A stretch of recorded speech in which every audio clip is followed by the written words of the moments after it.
जरा तसव्वुर करो मेरे प्यारे साथियों, कयामत का दिन कैसा होगा। अल्लाह के प्यारे नबी फरमाते हैं तुदन शम्सु यौमल क़ियामती कमिक़दारि मील, सूरज 1 मील की दूरी पर आ जाएगा। 1 मील यानी 1.6 किलोमीटर, 1.5 किलोमीटर की दूरी पर सूरज आ जाएगा। पसीने का ये आलम होगा। अल्लाह के नबी फरमाते हैं कोई टखने तक, कोई घुटने तक, कोई कमर तक, कोई सीने तक, कोई मुंह तक, कोई पूरा का पूरा पसीने में डूबा हुआ होगा। दुनिया में गर्मी का मौसम आता, आप कॉटन का कपड़ा पहनते हैं, आप मिक्स कपड़ा नहीं पहनते, आप ऐसा कपड़ा नहीं पहनते जिसमें हवा पास ना हो, आप कॉटन पहनते हैं, भारी भरकम कपड़ा नहीं पहनते। लेकिन जरा तसव्वुर करो मेरे प्यारे साथियों, कयामत का दिन होगा, मैदान महशर में तमाम के तमाम लोग नंगे लाए जाएंगे। इन्नकुम तुहशरून यौमल क़ियामती हुफ़ातन उरातन गुरला,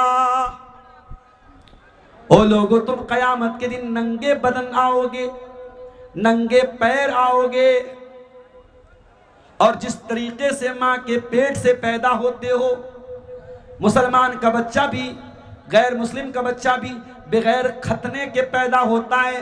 कयामत के दिन अल्लाह ताला सबको बगैर खतने के उठाएगा, जैसे माँ के पेट से पैदा हुए, नंगे बदन, नंगे पैर और बगैर खतने के अल्लाह ताला उठाएगा। अभी नबी ने इतना ही कहा था, हजरत आयशा कहने लगी अय अल्लाह के रसूल, आप कह रहे हैं सारे लोग नंगे होंगे, अर्रिजालु वन्निसाउ जमीया, वहां तो लेडीज का इंतजाम अलग नहीं होगा, वहां तो औरतों के लिए पर्दे का इंतजाम नहीं होगा। अय अल्लाह के नबी, जब मर्द भी नंगे होंगे, औरतें भी नंगी होंगी, तब तो बड़ा मुश्किल का आलम होगा। लोग एक दूसरे की शर्मगाह देखेंगे, लोग एक दूसरे का सतर देखेंगे, लोग एक दूसरे की बॉडी को, एक दूसरे के शरीर को देखेंगे। अल्लाह के रसूल कयामत की बात कर रहे हैं, और हजरत आयशा का दिमाग कहां जा रहा है? वो ये सोच करके चिंतित हैं, वो ये सोच करके टेंशन में है कि मर्द और औरत सब इकट्ठा होंगे तो बड़ी बेशर्मी होगी, बड़ी बेहयाई होगी। आज अफसोस के साथ कहना पड़ता है, आज हमारी कौम की लड़कियों के अंदर से, हमारे कौम के लड़कों के अंदर से सबसे ज्यादा अगर किसी चीज की कमी अगर पाई जा रही है, वो शर्म और हया है मेरे प्यारे साथी। मैं शादी ब्याह की बात नहीं करूंगा, मैं मेले ठेले की बात नहीं करूंगा, मैं मार्केट और बाजारों की बात नहीं करूंगा, वहां क्या होता है। लेकिन आपके सीमांचल के जलसों का जो हाल मैं देख रहा हूं, जवान जवान लड़कियां सज संवर कर, मेकअप करके, खूबसूरत कपड़े पहन के मां के साथ, भाई के साथ, बाप के साथ जा रही हैं, उन्हीं के बगल से लड़के गुजर रहे हैं, आवाजें कस रहे हैं, सड़क पर मर्दोजन का इख्तिलात हो रहा है, आवाजें कसी जा रही है, सीटियां बज रही हैं, हर जलसे में कुछ ना कुछ हंगामे हो रहे हैं। इस सूरत हाल पर और इस परिस्थिति पर भी हमें गौर करने की जरूरत है मेरे साथ। हर लड़के के हाथ में मोबाइल है, हर लड़की के हाथ में मोबाइल है, सोशल मीडिया है, इंस्टाग्राम है, स्नैपचैट है, फेसबुक है, व्हाट्सएप है। आज एक दूसरे से चैटिंग हो रही है, बातें हो रही हैं, हर तरीके की बातें हो रही हैं। रात को 2 बजे एक लड़का लड़की से बातें कर रहा है।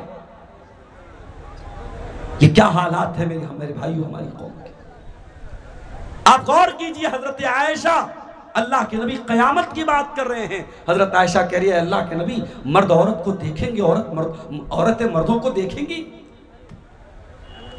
आपने फरमाया आया आयशा, अल अम्रु अशद्दु मिन युहिम्मुहुम ज़ाका, कयामत का दिन बहुत खतरनाक होगा। वहां इतनी फुर्सत कहां किसी को एक दूसरे की तरफ देखे, वहां नफ्सी नफ्सी का आलम होगा। दुनिया में आप परेशानी में फंस जाते हैं, बेटा परेशानी में फंस जाता है, बाप काम आता है, बाप फंस जाता है, बेटा काम आता है, भाई फंस जाता है, भाई काम आता है, बीवी को खून की जरूरत है, शौहर खून दे देता है, शौहर परेशान हो जाए, बीवी साथ देती है। कयामत के दिन कोई किसी के काम नहीं आएगा। यौम यफिरुल मरउ मिन अखीह व उम्मिही व अबी व साहिबती व बनी लिकुल्लि इम्रिइन मिनहुम यौमइदिन शानु युगनी।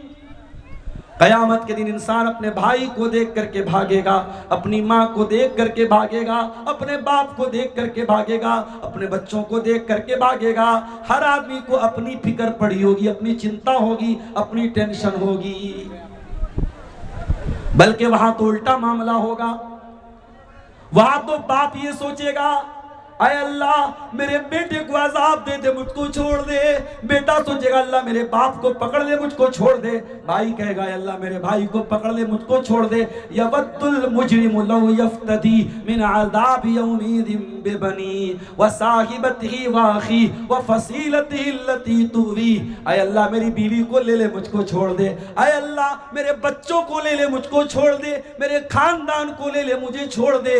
अल्लाह फरमाएगा कल्ला, ऐसा हरगिज होने वाला नहीं है। हमारी अदालत में जो अपराधी होगा, जो मुजरिम होगा, जो कसूरवार होगा, उसी को पकड़ा जाएगा, किसी बेकसूर को नहीं पकड़ा जाएगा।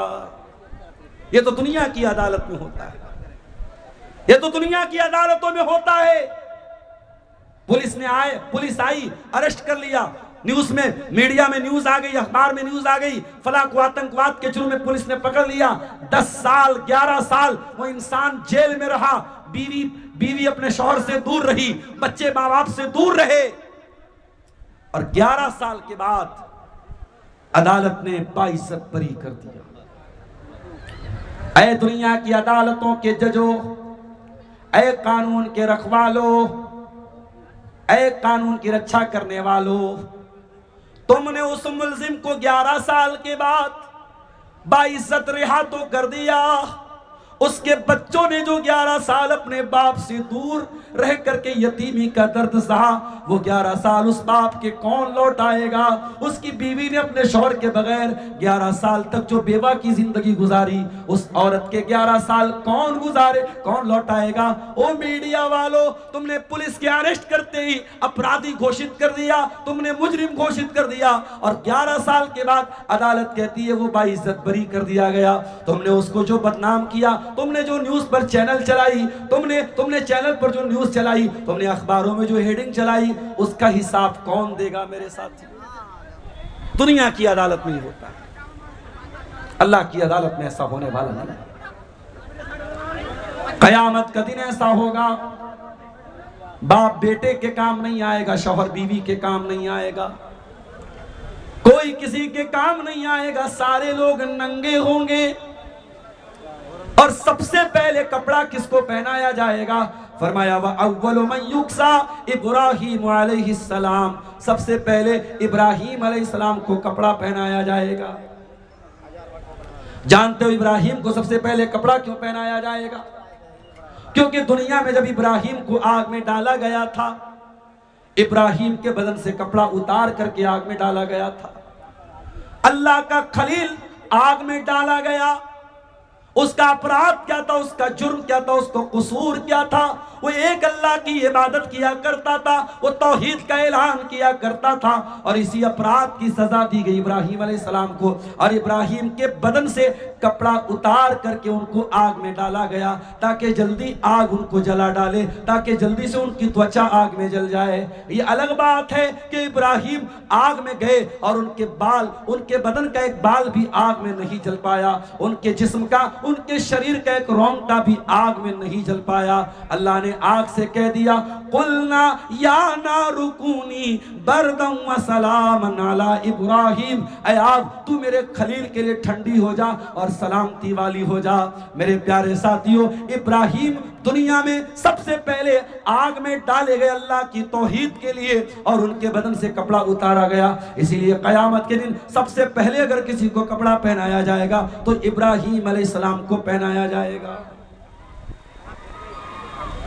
आज दुनिया में जरा सी कोई मुसीबत आ जाए, आप देखें, अभी अमेरिका के हमले में भारत के 3 जहाजों पर अमेरिका की फोर्स ने हमला किया है। अभी आज की न्यूज है, उसमें 3 जहाजों में भारत के कई नागरिक मारे गए। उसमें एक ऐसा नौजवान भी मरा है जिसका बाप फलस्तीन में मरने वाले मासूम बच्चों के कत्ल पर सोशल मीडिया पर ट्वीट करता था कि फलस्तीन में जो बच्चे मर रहे हैं, गाजा में जो बच्चे मर रहे हैं, बहुत सही हो रहा है, उसको मुस्लिम से मुक्त कर देना चाहिए, इस्राइल की जय हो, इस्राइल की जय हो। जो बाप ये नारे लगाता था, आज उस बाप का जब अपना बेटा अमेरिका के हमले में मरा है, वो मीडिया के सामने रो रहा है, वो कैमरे के सामने रो रहा है। ऐ दुनिया वालों, जब तुम्हारे बच्चे मरते हैं तुम्हें दुख होता है, तो मुसलमानों के बच्चों के मरने पर खुशी मनाते हो। बहुत सही शेर कहा था, बहुत सही शेर कहा था हमारे हिंदुस्तान के बड़े मशहूर शायर राहत इंदौरी ने कि लगेगी आग तो घर जद में आएंगे और भी, यहाँ पे सिर्फ हमारा मकान थोड़ी है, यहाँ पे सिर्फ हम नहीं रहते हैं। मेरे प्यारे साथी, कैसी आवाज आ रही पीछे से? आप लोग जलसा कराते हो यार, क्यों जलसे के पास में सब झूला वूला लगाते हो? मत लगाया करो भाई, स्टेज के पीछे हा हा हू कर रहे, बताइए क्या बदतमीजी है भाई। उसको लगवाना ही तो थोड़ा आधा किलोमीटर दूर लगवाओ, स्टेज के पीछे। मैं सोच रहा हूं बच्चा रो रहा है, क्या बात है बताइए, झूला चल रहा है पीछे। कयामत के दिन की जो बेचैनी होगी मेरे प्यारे साथी, वो आप तसव्वुर नहीं कर सकते, इमेजिन नहीं कर सकते, आप अपने दिमाग में नहीं ला सकते कि कयामत के दिन का हाल कैसा हो।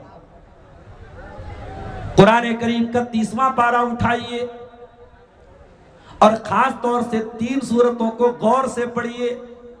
सूरे इन्फितार को पढ़ लीजिए, सूरे तकवीर को पढ़ लीजिए, सूरे इंशिकाक को पढ़ लीजिए। अगर कयामत का वीडियो देखना है तो कुरान की ये 3 सूरतें जरूर पढ़ लीजिए। इदस समाउन फतरत व इदल कवाकिबुन ततरत व इदल बिहारु फुज्जिरत व इदल कुबूर बुअतिरत अलिमत नफ्सुम मा कद्दमत व अखरत। जब आसमान फट जाएगा, जब सितारे बेनूर हो जाएंगे, सितारों की रोशनी खत्म हो जाएगी, जब समुद्रों को खौला दिया जाएगा, जब कब्रों को उखाड़ दिया जाएगा, कब्रों से मुर्दे बाहर निकल जाएंगे, उस दिन इंसान को पता चल जाएगा माँ कद्दमत व अखरत, उसने आखिरत के लिए क्या किया, दुनिया के लिए क्या किया। हम और आप तो सिर्फ दुनिया के लिए जी रहे हैं, मकान कैसे अच्छा हो जाए, बच्चे कैसे अच्छी पढ़ाई पढ़ ले, बिटिया की शादी कैसे हो जाए, हमारी तो सारी चिंता, सारी टेंशन दुनिया के लिए है। और एक दिन सब छोड़ के हमें चले जाना है। सब ठाट पड़ा रह जाएगा जब लाद चलेगा बंजारा। ओ फॉर्चूनर पर नाज करने वालों, वो थार चलाने वालों, वो अपाचे की बाइक पर स्टाइल मारने वालों, स्टंट मारने वालों, एक दिन आएगा तुम अपनी कब्र में चले जाओगे, तुम्हारी अपाचे कोई और चलाएगा, तुम्हारी फॉर्चूनर की स्टीयरिंग कोई और संभालेगा, तुम्हारी थार को कोई और चलाएगा, तुम्हारे बेडरूम में कोई और सोएगा। ओ मेरी प्यारी माँ और बहनों, कपड़ों और जेवरात के पीछे भागने वाली हो, ओ मेकअप के पीछे भागने वाली हो, अपने चेहरे पर तरह तरह की क्रीम और पाउडर लगाने वाली हो, ओ मेरी बहनों, एक दिन आएगा तुमको कफनाया जाएगा, उस दिन तुम्हारे चेहरे पर कोई फाउंडेशन नहीं लगाया जाएगा, कोई फेस क्रीम नहीं लगाई जाएगी, कोई फेस पाउडर नहीं लगाया जाएगा, तुम्हारे होठों पे कोई लिपस्टिक नहीं लगाई जाएगी। ओ मेरी प्यारी माँ बहनों, तुम्हें मामूली पानी में नहलाया जाएगा, कोई साबुन भी इस्तेमाल नहीं किया जाएगा, नॉर्मल तुमको नहलाया जाएगा। हाय हाय मेरी बहनों, मेरी माओ, जरा सोचो, तुम दुनिया में कपड़ों पर नाज करती हो, अरे मरने के बाद तुम इतनी बेबस हो जाओगी, तुम्हारा कपड़ा भी तुम अपने से उतार नहीं पाओगी, तुम्हारा कपड़ा भी कोई और उतारेगा, कैंची से काट करके तुम्हारे कपड़े को बदन से जुदा किया जाएगा। और ये खूबसूरत शरीर, ये खूबसूरत बदन मिट्टी में मिल जाएगा। मेरे प्यारे साथी, मिनहा खलकनाकुम, इसी मिट्टी से हमने तुमको पैदा किया है, वमिनहा नुखरिजुकुम, और इसी मिट्टी से हम तुम्हें निकालेंगे, वफीहा नुईदुकुम तारतन उखरा, और इसी मिट्टी में दोबारा तुमको डालेंगे। मिट्टी से पैदा किए गए और मिट्टी में दफनाए जाओगे और इसी मिट्टी से कयामत के दिन निकाले जाओगे। ये इंसान की हकीकत यही है मेरे साथ, मिट्टी से पैदा हुआ है, मिट्टी में जाएगा और कयामत के दिन मिट्टी से निकलेगा, सब ठाट पड़ा रह जाएगा, जब लाद चलेगा बन जाएगा। वो कयामत का दिन कैसा होगा? अल्लाह कुरान के 30वें पारे में फरमाता है, इज़ा शम्सु कुव्विरत, जब सूरज को लपेट दिया जाएगा। आज सूरज की गर्मी से सोलर पावर बनाया जा रहा है। बड़े बड़े शहरों में पूरा पूरा कारखाना सोलर पावर से चल रहा है, पूरे पूरे रेलवे स्टेशन सोलर पावर से चल रहे हैं। इतनी शक्ति है सूरज के अंदर, इतनी ताकत है सूरज के अंदर, उसके पावर से आज बिजली बन रही है, सोलर पावर बन रहा है। गौर करो, ये सूरज लपेट दिया जाएगा।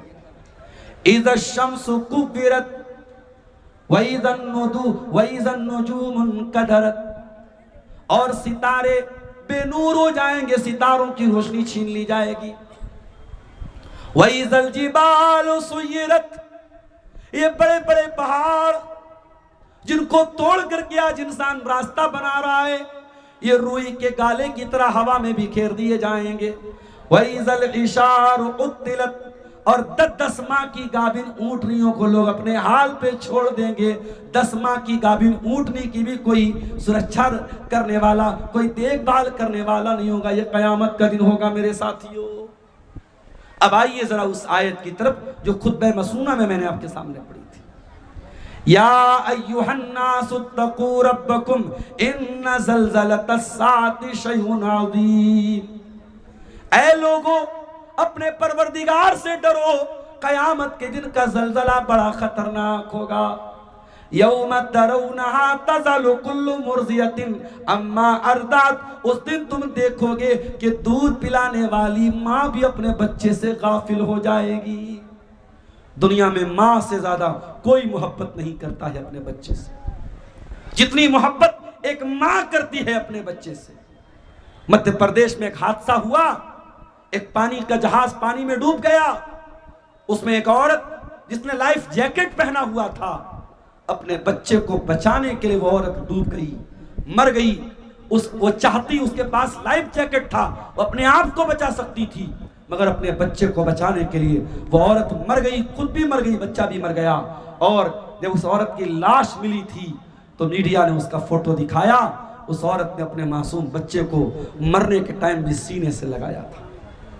ये माँ होती है मेरे प्यारे साथी। माँ मर जाएगी मगर अपने बच्चे के साथ कभी बेवफाई नहीं करती है, मगर ये बच्चे होते हैं जो वक्त आने पर माँ के साथ और बाप के साथ बेवफाई करते हैं। मेरे नौजवानों, बड़े फक्र से लोग कहते हैं मुझे इतने बेटे हैं, इतने बेटे हैं, और बेटियों को लोग हकीर समझते हैं। और वक्त आता है तो बेटे अपने माँ बाप को रोटी तक नहीं देते, और बेटी तो बेचारी अपने माँ बाप को जन्नत तक पहुंचाने का काम करती है मेरे साथी। इसलिए कभी बेटी को हकीर मत समझना। अभी सदलपुर में मुझे एक निकाह पढ़ाना था, चूंकि यहाँ आने में लेट हो रहा था, मैं निकाह नहीं पढ़ा पाया। और जिनकी लड़की की शादी थी उन्होंने बड़े प्यार से बुलाया था, मैं वहां गया। उन्होंने कहा मौलाना मुझे 11 बेटियां हैं, 11 बेटियों के बाद अल्लाह ने एक बेटा दिया है। मैंने कहा क्या करते हैं आप, सरकारी नौकरी में है क्या, आप बिजनेसमैन है क्या? बोले नहीं मौलाना, खेती बाड़ी करता हूं। खेती बाड़ी करने वाला इंसान 11 बेटियों का बाप है और चेहरे पर सुकून है मेरे प्यारे साथियों, कोई टेंशन और कोई फिक्र नहीं। इसलिए औलाद वालों, अल्लाह से सिर्फ औलाद ना मांगा करो, अल्लाह से नेक औलाद मांगा करो। कयामत के दिन दूध पीते बच्चे को मां छोड़ के भाग जाएगी। वतदौ कुल्लु ज़ाति हमलिन हमलहा, और भय का यह आलम होगा, डर का यह आलम होगा कि प्रेग्नेंट औरतों का हमल साकित हो जाएगा, गिर जाएगा, उनके पेट का बच्चा खत्म हो जाएगा, डर की वजह से, दहशत की वजह से, खौफ की वजह से। वतरन्नास सुकारा, और लोगों के चेहरे पर ऐसी हवाइयां छा रही होंगी, लोगों के चेहरे पर ऐसा खौफ होगा, लोगों के चेहरे पर ऐसा डर होगा, ऐसा लग रहा होगा कि लोग नशे की हालत में हैं। वलाकिन्ना वमा हुम बिसुकारा, लेकिन कोई नशे की हालत में नहीं होगा। वलाकिन्ना अज़ाबल्लाहि शदीद, अल्लाह का अज़ाब बड़ा दर्दनाक होगा। ये कयामत का दिन होगा मेरे साथ। ये कयामत जिसे कुरान में अल कारिया कहा गया, अल कारिया का मतलब अचानक आएगी, बता के नहीं आएगी, अपॉइंटमेंट लेके नहीं आएगी, फोन करके नहीं आएगी, व्हाट्सएप करके नहीं आएगी, मैसेज कर, अचानक आ जाएगी कयामत। अल्लाह के रसूल फरमाते हैं कि एक आदमी अपने जानवर का दूध दूह रहा होगा, बकरी का दूध दूह रहा होगा, गाय का दूध दूह रहा होगा, ऊँटनी का दूध दूह रहा होगा, अभी दूध उसके बर्तन में पहुंचा नहीं होगा, इतने में कयामत आ जाएगी। कपड़े की दुकान पर कपड़ा खरीदने वाला पहुंचा होगा, कपड़ा बेचने वाला अभी कपड़ा नाप रहा होगा, अभी उसने कपड़े का नाप मुकम्मल नहीं किया होगा, अभी सौदा मुकम्मल नहीं हुआ है, अभी कपड़ा लेने वाला कपड़ा नहीं लिया है, अभी कपड़ा बेचने वाले को अमाउंट नहीं मिला है कि इतने में कयामत आ जाएगी। मेरे साथियों, अब आप जरा दिल पर हाथ रख के बताओ मेरे साथियों, उस दिन की शिद्दत से और उस दिन की गर्मी से बचाने के लिए आपने क्या उपाय किया है मेरे साथियों? दुनिया की गर्मी से बचने के लिए हमने कूलर लगाया, हमने एसी लगाया, हम कार में भी चलते हैं तो एसी लगा के चलते हैं, हम तो ट्रेन में भी सफर करते हैं, गर्मी के मौसम में एसी में जाते हैं। मेरे प्यारे साथियों, कयामत के दिन जब ये सूरज 1 मील की दूरी पर होगा, उस दिन आपको कहां से एसी मिलेगी, कहां से कूलर मिलेगा, कहां से पंखा मिलेगा? आइए अपने नबी से पूछते हैं। अल्लाह के नबी फरमाते हैं, सबअतुन युज़िल्लुहुमुल्लाहु फी ज़िल्लिही यौमा ला ज़िल्ला इल्ला ज़िल्लुहु। कयामत के दिन 7 ऐसे लोग होंगे जिनको अल्लाह ताला अपने अर्श का साया देगा। कयामत के दिन और कोई छाया नहीं होगी और कोई साया नहीं होगा। गर्मी से बचने का एक ही उपाय होगा, अल्लाह ताला अपने अर्श की छाया में कुछ लोगों को जगह देगा। कौन होंगे वो लोग? नंबर 1, इमामुन आदिलुन, इंसाफ करने वाला बादशाह, इंसाफ करने वाला शासक, इंसाफ करने वाला राजा, जो प्रजा के साथ भेदभाव न करता हो, जो पब्लिक के साथ अन्याय न करता हो, जो कानून को अगर लागू करता हो तो धर्म और जाति की आदत पे कानून को लागू न करता हो, जिसका कानून सबके लिए बराबर हो, वो इंसाफ करने वाला इमाम, वो इंसाफ करने वाला बादशाह कयामत के दिन अर्श का साया पाएगा। और जानते हो, इस्लाम में अन्याय के लिए कोई जगह नहीं है, दुश्मन के साथ भी आपको अन्याय नहीं करना। कुरान तो यहां तक कहता है, वला यजरिमन्नकुम शनआनु कौमिन अला अल्ला तादिलु, तुम अपने दुश्मन के साथ भी अन्याय न करना, ना इंसाफी न करना। एदिलु हुआ अक़रबु लित्तक़वा, मेरे बंदो तुम अदलो इंसाफ किया करो। अल्लाह ताला इंसाफ करने वालों से मोहब्बत करता है, अल्लाह से वही लोग डरते हैं जो इंसाफ करते हैं। नबी की अदालत में केस आया, एक औरत ने चोरी कर ली। इस्लाम में चोरी की सजा हाथ का काटना है। नबी ने फैसला कर दिया, औरत का हाथ काटा जाएगा। औरत बहुत बड़े खानदान की थी, हजरत खालिद बिन वलीद के खानदान की थी, बनु मखजूम की औरत थी, नाम था फातिमा।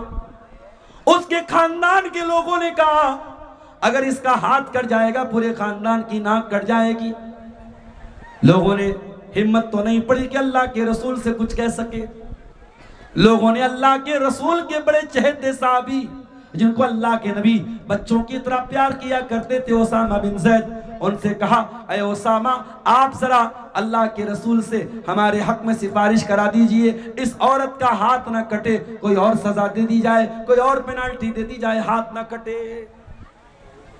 बुखारी की रिवायत है, उसामा बिन ज़ैद अल्लाह के रसूल के पास आते हैं, अय अल्लाह के नबी, कोई और सजा दे दीजिए, हाथ मत काटिए, बड़े ऊंचे खानदान की औरत है।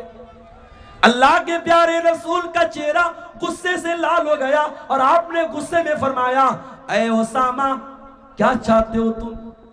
अतशफ़ू फी हद्द मिन हुदूदिल्लाह, ऐ उसामा, क्या तुम चाहते हो मैं अल्लाह के कानून को बदल डालूं?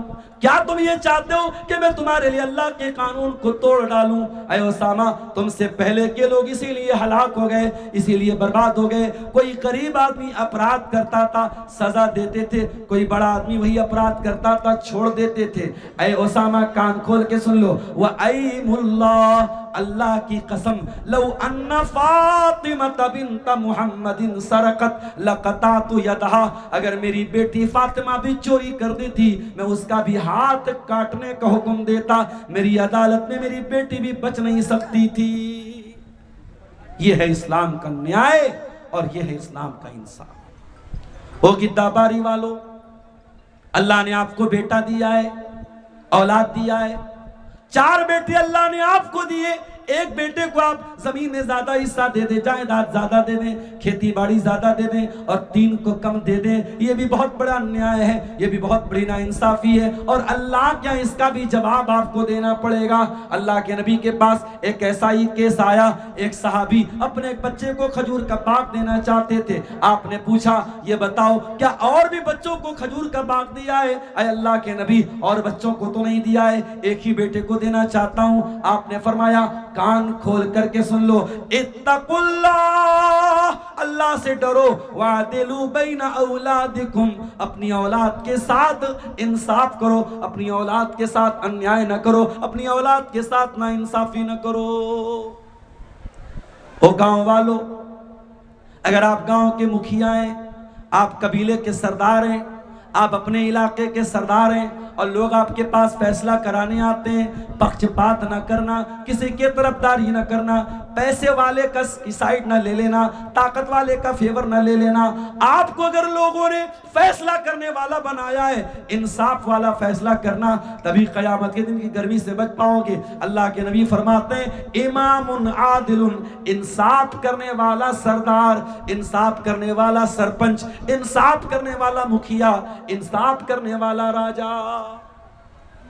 और आगे बढ़िए, दूसरी चीज, वशाबुन नशाफी इबादतिल्लाह, और वो नौजवान भी अल्लाह के अर्श का साया पाएगा जिसकी जवानी अल्लाह की इबादत में गुजरी हो। ओ लड़कियों के चक्कर में पढ़ने वाले मेरे नौजवान भाइयों, इन लड़कियों के चक्कर में पड़ के तुम्हारा माल भी बर्बाद होगा, तुम्हारा शरीर भी बर्बाद होगा, तुम्हारी जवानी भी बर्बाद होगी, और तुम अल्लाह को नाराज करके बैठ जाओगे। अरे ठीक है, जवान हो गए हो, शादी के काबिल हो गए हो, माँ बाप से थोड़ा काम धंधा करने लगो, थोड़े जिम्मेदार बन जाओ, और माँ बाप से कह के शादी कर लो। हराम काम न करो, गलत काम न करो, अपनी जवानी को इधर उधर मुंह मार के बर्बाद न करो। ओ मेरी प्यारी बहनों, खबरदार, सोशल मीडिया के ऊपर किसी प्यार और मोहब्बत के चक्कर में ना पड़ना। ये प्यार के नाम पे तुम्हें तुम्हारे शरीर को नोचने की साजिशें चल रही हैं। ये मोहब्बत के नाम पे तुम्हारे शरीर का लाभ उठाना चाहता है, तुम्हारी इज्जत को लूटना चाहता है। खबरदार, इन प्यार और मोहब्बत के चक्करों में न पड़ना, अपनी शर्मगाह की हिफाजत करना, अपनी जवानी की हिफाजत करना। अरे जो प्यार करेगा, जो मोहब्बत करेगा, वो इंस्टाग्राम पे मोहब्बत वाले मैसेज नहीं भेजेगा, वो व्हाट्सएप पे चैटिंग नहीं करेगा, वो फेसबुक पर आपसे फोटो नहीं मांगेगा, वो आपकी नंगी तस्वीरें नहीं मांगेगा। अरे जो मोहब्बत करेगा, वो आपके बाप को निकाह का पैगाम भेजेगा, आपको बीवी बनाएगा, हलाल तरीके से, जायज तरीके से, प्रॉपर चैनल से आपको अपनी बीवी बनाएगा और जन्नत में लेके जाएगा। जो मोहब्बत करेगा, जो प्यार करेगा, वो ज़िना करके आपको जहन्नम की आग में नहीं जलाएगा। लिहाजा खबरदार, मेरी बहनों तुम भी सुन लो, मेरे भाइयों तुम भी सुन लो, जवानी को बर्बाद न करो। ये जवानी अल्लाह की बहुत बड़ी नेमत है। कयामत के दिन अल्लाह के नबी फरमाते हैं, 5 सवालों का जवाब दिए बगैर कोई अपनी जगह से हिल नहीं पाएगा। ला तज़ूलु कदम इब्ने आदम, कयामत के दिन आदम का कोई बेटा हिल नहीं पाएगा जब तक 5 सवालों का जवाब न दे दे। उसमें पहला सवाल होगा, अन उम्रिही फीमा अफना। अब्दुल गफ्फार साहब 60 साल जिंदा थे आप, 50 साल जिंदा थे आप, आपने अपनी जिंदगी को कहाँ गुजारा। दूसरा सवाल होगा, व अन शबाबिही फीमा अबला। ऐ मेरे बंदे, जब तू 18 साल का हो गया, 16 साल का हो गया, कहीं ऐसा तो नहीं सलमान खान के जैसा बाल रखता था, रोनाल्डो के जैसा बाल रखता था, तू कानों में बाली पहनता था, तू गले में लॉकेट पहनता था, तू हाथ में कड़ा पहनता था, तू चैन पहनता था, तू सुअर और बंदरों के जैसा बाल रखता था, तू ये नंगे धड़ंगे लोगों के जैसा लिबास पहनता था। कहीं ऐसा तो नहीं तू फैशन के चक्कर में बंदरों के जैसा बाल रखता था। तू बता तेरी जवानी कहां गुजरी? तूने जवानी में कहीं ऐसा तो नहीं शराब का नशा किया, सिगरेट का नशा किया, तूने बाइक से स्टैंडर्ड दिखाए, तूने लड़कियों को रिझाने के लिए गलत गलत काम किए। वअन शबाबिही फीमा बला, जवानी को तूने कहा? जनरेटर का तेल खत्म हो गया है, जिसकी जिम्मेदारी है जनरेटर में तेल डाल देना। इसीलिए अल्लाह के रसूल फरमाते हैं अल्लाह ताला उस नौजवान से मोहब्बत करता है जो नौजवान इन्नल्लाह लयूजिबु बिश्शाबी लैसा लहू सफवा, जो नौजवान अपनी जवानी का मिसयूज न करता हो, दुरुपयोग न करता हो, जो अपनी जवानी में अपने आप को कंट्रोल करता हो, जो अपनी इच्छाओं को कंट्रोल करता हो, अपने आप को नाजायज कामों से बचाता हो, वो नौजवान अल्लाह ताला उससे मोहब्बत करता है। मेरे नौजवानों, इबादत में गुजारो अपनी जवानी को। ठीक है, मैं ये नहीं कहता कि आप तहज्जुद ही पढ़ें, यह अलग बात है। कोई तहज्जुद पढ़ता है तो बहुत अच्छी बात है। आज जुमा का दिन था, फजर की नमाज आपने अगर मस्जिद में पढ़ी होगी, इमाम साहब ने पहली रकात में सूरह सजदा पढ़ाई होगी और सूरह सजदा में ये आयत भी आपने पढ़ी होगी, ततजाफा जुनूबुहुम अनिल मज़ाजिह। अल्लाह कहता है मेरे कुछ ऐसे भी बंदे होते हैं जब दुनिया रात में बिस्तर पे सोती रहती है, इंस्टाग्राम में लगी रहती है, फेसबुक पे लगी रहती है, दुनिया अपने अपने कामों में मशगूल रहती है, ततजाफा जुनूबुहुम अनिल मज़ाज। मेरे कुछ बंदे ऐसे होते हैं जो बिस्तर से अलग रहते हैं। ततजाफा जुनूबुहुम अनिल मज़ाज यदऊन रब्बहुम, वो अपने रब से दुआएं करते हैं, खड़े होकर दुआएं करते हैं, बैठ करके दुआएं करते हैं। मेरे प्यारे साथियों, तहज्जुद की नमाज आपको पढ़ने की तौफीक मिलती है तो बहुत अच्छी बात है। अगर तहज्जुद नहीं पढ़ते हो तो कम से कम 5 टाइम की नमाज की पाबंदी करो। ये दूसरा आदमी है जिसको क़यामत के दिन अल्लाह के अर्श का साया मिलेगा। तीसरा आदमी फरमाया वरजुलुन क़ल्बुहु मुअल्लक़ुन बिल मसाजिद। क़यामत के दिन अल्लाह ताला अपने अर्श का साया उस नौजवान को भी देगा, उस औरत को भी देगा, उस आदमी को भी देगा जिसका दिल नमाज में अटका हो। हमारा दिल तो मोबाइल में अटका है, हमारा मोबाइल तो चंद मिनट के लिए डिस्चार्ज हो जाए हम तड़पने लगते हैं बगैर पानी की मछली की तरह। पता नहीं किसका किसका कॉल आया होगा, किसका किसका मैसेज आया होगा। हर 5 मिनट में मोबाइल खोल के देखते हैं किसका कॉल आया, किसका मैसेज आया। ओ लोगों, हमने मोबाइल से दिल लगाते हुए देखा है, हमने लड़कियों से दिल लगाते हुए देखा है, हमने वीडियो गेम से दिल लगाते हुए देखा है, लेकिन अल्लाह के कुछ बंदे ऐसे होते हैं जो नमाज के साथ अपना दिल लगा लेते हैं। अल्लाह के नबी फरमाते हैं जो नमाज के साथ अपना दिल लगा लेगा, जो मस्जिद के साथ अपना दिल लगा लेगा, उसको अल्लाह अपने अर्श का साया देगा। मस्जिद में आप दाखिल हुए, मोहसिन साहब झाड़ू दे रहे थे, आपने कहा यह काम तो मोहसिन का है, मैं नहीं करूंगा। एक सोच तो यह है मोहसिन झाड़ू दे रहा, मैं नहीं दूंगा, और एक सोच ये है अगर अपने घर में झाड़ू दे सकता हूं, यह अल्लाह का घर है। मोहसिन साहब दीजिए, मैं थोड़ा सा झाड़ू लगा दूं। मोहसिन साहब दीजिए, मैं थोड़ा सा चटाई को बिछा देता हूं, मैं थोड़ी मस्जिद की खिदमत कर देता हूं। मस्जिद की तामीर का काम चल रहा है, 2-4 ईंटें मजदूरों को मैं उठा के दे देता हूं, 2-4 मेरे भी पसीने की बूंदें मस्जिद में शामिल हो जाएं। ये सोच भी हो सकती है मेरे प्यारे साथियों। अगर आपका दिल मस्जिद से लगा हुआ है तो ये चीज भी क़यामत के दिन अल्लाह के अर्श का साया आपको देगी। इसलिए नमाज की पाबंदी करो मेरे साथी, ऐसी पाबंदी करो।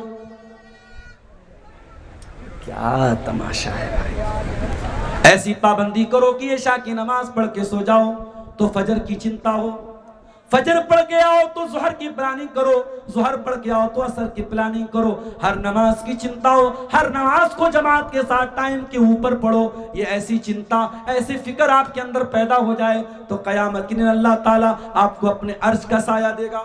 और आइए जल्दी जल्दी बयान कर देते हैं। तीसरा आदमी, पहला आदमी इमामुन आदिलुन, दूसरा आदमी वो नौजवान जिसकी जवानी अल्लाह की इबादत में गुजरी हो, तीसरा आदमी जिसका दिल मस्जिद में अटका हो, और चौथा आदमी फरमाया व रजुलानी तहाब्बा फिल्लाहि इज्तमा अलैहि व तफर्रका अलैहि, दो लोग आपस में मोहब्बत करते हो अल्लाह के लिए मिलते हो, अल्लाह के लिए जुदा होते हो।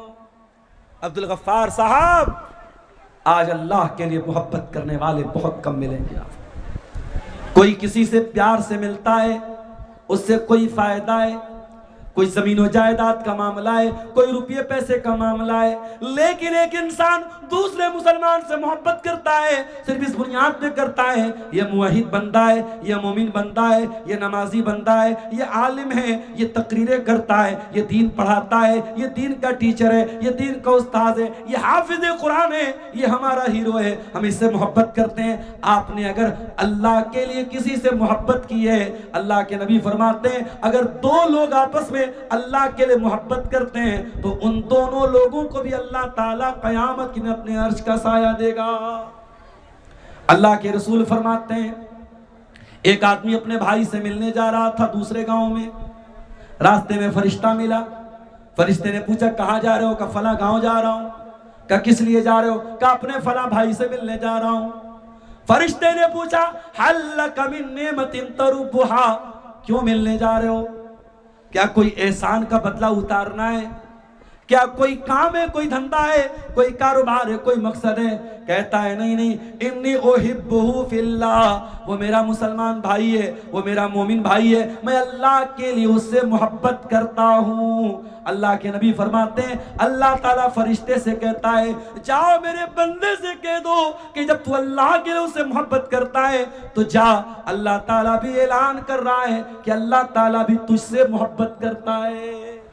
मेरे अजीजों, मोहब्बत करो तो अल्लाह के लिए करो, मोहब्बत करो तो अल्लाह के लिए करो। और आगे बढ़िए नंबर 5, वरजुलुन दात हुमरातुन ज़ातु मनसिबिन व जमालिन फ़क़ाल इन्नी अख़ाफ़ुल्लाह, और वो नौजवान भी अल्लाह के अर्श का साया पाएगा जिसको कोई पैसे वाली औरत, कोई दौलत वाली औरत, कोई हसीन व जमील औरत, कोई ब्यूटीफुल औरत, कोई स्मार्ट औरत, कोई बहुत खूबसूरत औरत गलत काम की दावत दे, जिना की दावत दे, बदकारी की दावत दे, और वो नौजवान ये कह के ठुकरा दे इन्नी अखाफुल्लाह,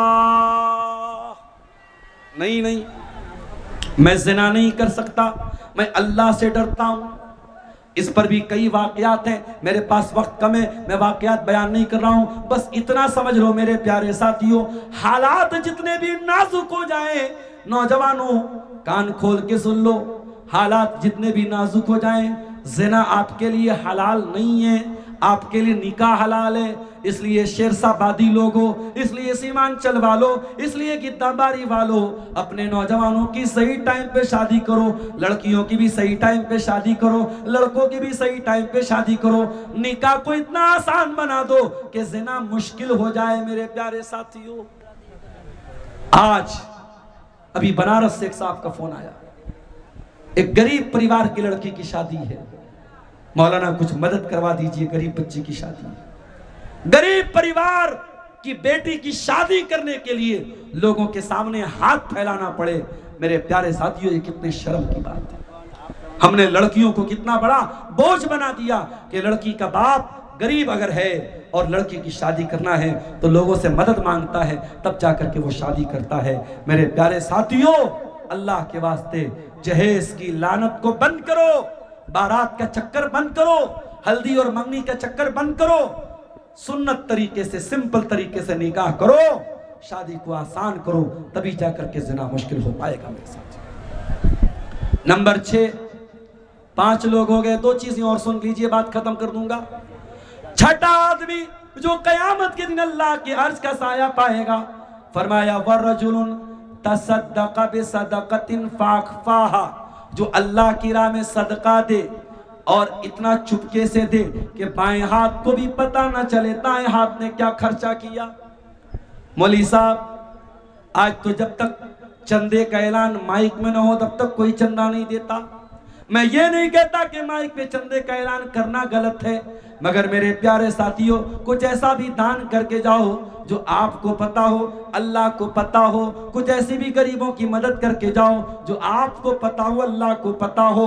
हम बहुत गुनाहगार लोग हैं, हम बड़े खताकार लोग हैं, हम अल्लाह को बड़ा नाराज करते हैं। हम जब छुपा करके सदका करेंगे, जब छुपा करके दान करेंगे, अल्लाह के नबी फरमाते हैं इन्ना सदक़तुस्सिर्रि तुत्फ़िउ ग़ज़बर रब्बी। जब छुपा करके दान दिया जाता है, जब छुपा करके सदका किया जाता है, तो अल्लाह ताला का गुस्सा खत्म हो जाता है, अल्लाह की नाराजगी खत्म हो जाती है।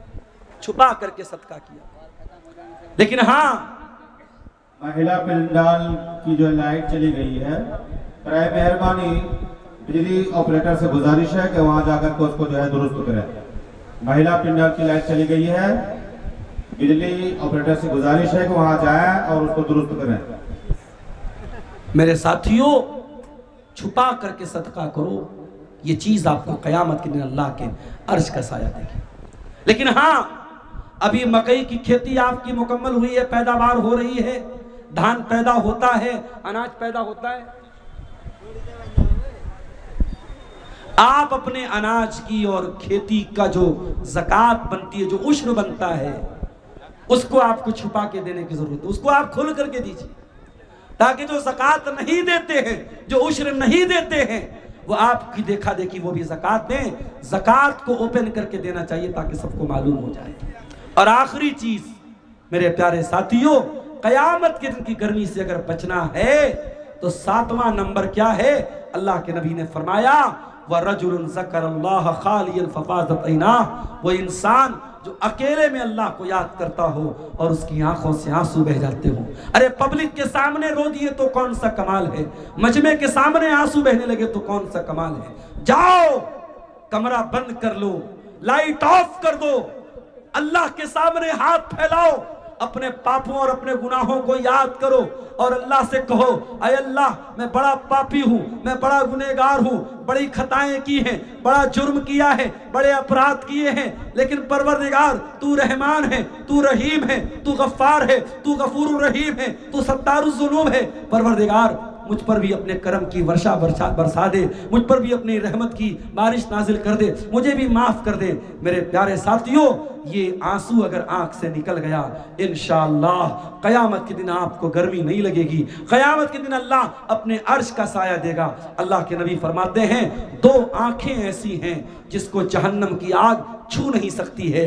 एक वो आंख जो अल्लाह के खौफ से आंसू बहाती हो, और दूसरी वो आंख जो अल्लाह की राह में चौकीदारी करती हो। ये 2 आंखें हैं जो जहन्नम की आग में नहीं जलेंगी। ये चंद बातें कयामत के दिन की हौलनाकियों के ताल्लुक से और कयामत के दिन की गर्मी से हम कैसे बचें, इस मौजू पर आपके सामने रखी गई। 12 बज चुके हैं, मुझे निकलना है, लंबा सफ़र है। आप हज़रात से दुआओं की दरख्वास्त है, दुआ है रब्बुल आलमीन से, इलाहुल आलमीन हमें कहने सुनने से ज़्यादा अमल की तौफीक अता फरमाए। अल्लाह फ़िक्र आखिरत की तौफीक दे। अल्लाह हमारे नौजवानों की इस्लाह फरमाए, माँ बहनों की इस्लाह फरमाए। अल्लाह आज के इस जलसे को कामयाब बनाए। आप हजरात को अल्लाह तौफीक दे, दिल खोल के आप ताउन करें और आखिर तक आप जलसे को कामयाब बनाएं। अल्लाह ताला हमें, हम जितने उलमा यहाँ आए हैं, सबकी हिफाजत फरमाए, हमारे देश की हिफाजत फरमाए, ईमान पर जिंदा रखे और ईमान पर हमारा खात्मा। एक मरहुमा है, उसका बेटी 5 बेटी। अच्छा, यानी मोहम्मद अली का 5 बेटी। अच्छा, वो लोग डेट कर गए। अच्छा, 5 बेटी जो 6000 रुपया दिया। वो सब बेटी मिल के दिया है? हाँ, बेटी मिल के 5 बेटी। क्या नाम है? मोहम्मद अली। मोहम्मद अली का बेटी। मोहम्मद अली साहब इंतकाल हो गया ना उनका? जी, इंतकाल हो गया। मोहम्मद अली साहब मरहूम हैं, उनकी अहलिया हैं और उनकी 6 बेटियां हैं। उन बेटियों ने मिल करके ये 6000 रुपया ताउन पेश किया है। और उसका बहन एक जन हॉस्पिटल, दिल्ली हॉस्पिटल में एडमिट है। हाँ, एडमिट है। उनकी मोहम्मद अली साहब की बहन है? नहीं, मोहम्मद अली साहब बेटी। उनकी कोई बेटी है, वो दिल्ली में एडमिट हैं, बीमार हैं। अल्लाह ताला उनको शिफाए कामिला अजला अता फरमाए, मोहम्मद अली साहब की मग़फ़िरत फरमाए, उनकी बेटियों की अल्लाह ताला हिफाजत फरमाए और उनके इस चंदे को कबूल फरमाए। मेरे भाइयों, मौलाना हुसैन सलफ़ी मेरे पीछे आ रहे हैं, इंशाअल्लाह वो बेहतरीन तरीके से तकरीर भी करेंगे और आपसे कलेक्शन करेंगे। मेरे पास वक्त कम है, मैं निकल रहा हूँ, आप मुझे इजाज़त दें। वालिदैन के माल पर बेटी का कितना हक है? देखिए, वालिदैन अगर अपनी ज़िंदगी में माल बांट रहे हैं तो बेटा बेटी को बराबर देना पड़ेगा।